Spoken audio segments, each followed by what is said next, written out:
talk fast. Alright, ladies and gentlemen, welcome to this week's fucking thingy. Beautiful. This week, again, this has been sent to me so many times over social media, because I also am an ex-Mormon, although I'm not an ex-Mormon, they haven't kicked me out yet, nor have I left, so I'm still a Mormon.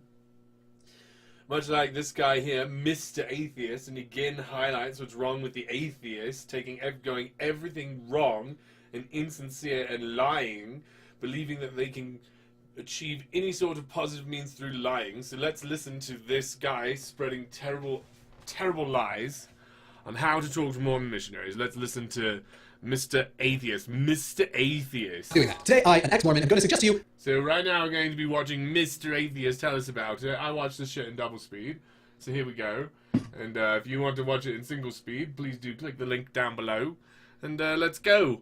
Off we go. Well, so be kind, be compassionate. If you just want to end the whole thing immediately, there is nothing wrong with saying, no thanks, I'm not interested, and shut the door. Now... There is nothing wrong, he says. He says, if something, then there's nothing wrong. That's implying that if not something, then there is something wrong with doing that. And then we're going to find out that actually, no, that's exactly what we must do from the beginning. So let's hear what he says, and then we'll come back to why he's totally fucking wrong about this. Plan of God. They also might try and use phrases just to get you to start asking questions, to get the foot in the door, in the hopes that the curiosity about the things that you've heard about Mormonism, that they can correct it and then take it down whatever avenue they think would be the most advantageous. So my advice, just be kind, but keep in mind they're going to have somewhere between this really nice presentation to this kind of hard sales presentation, and don't feel like you've done something wrong. If at some point you have to say, listen, I'm not comfortable with you here, I'd like you to leave. But if you decide to engage... Again, he says, don't feel like you've done something wrong if you say... blah, blah, blah, and then just is very frank, right? That's twice. He said, it's okay if you can't handle this and you want to cop out and just tell them the truth. And until you tell them the truth, here's this sort of plan I have in place and everybody needs to start doing it.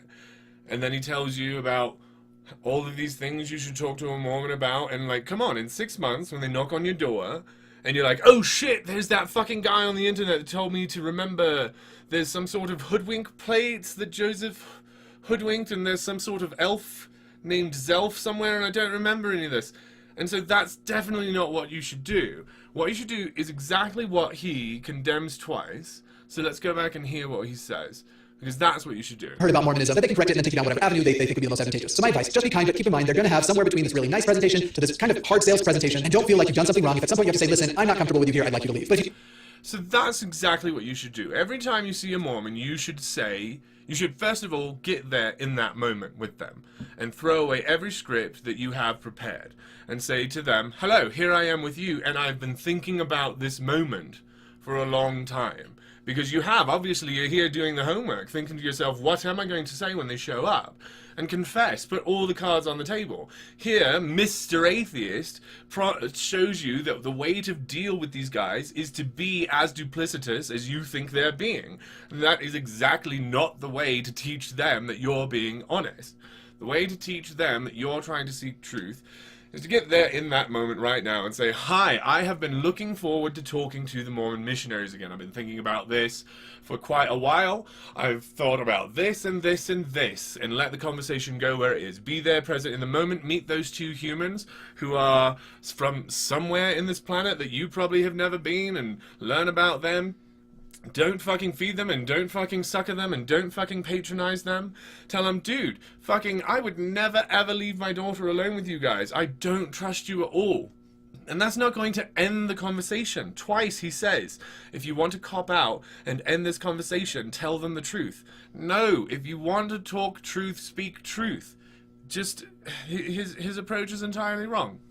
Except for some people, which probably is exactly what they need to come out. And so if you're talking to them, definitely do what Mr. Atheist says. Because I suppose it's not like one way to do it.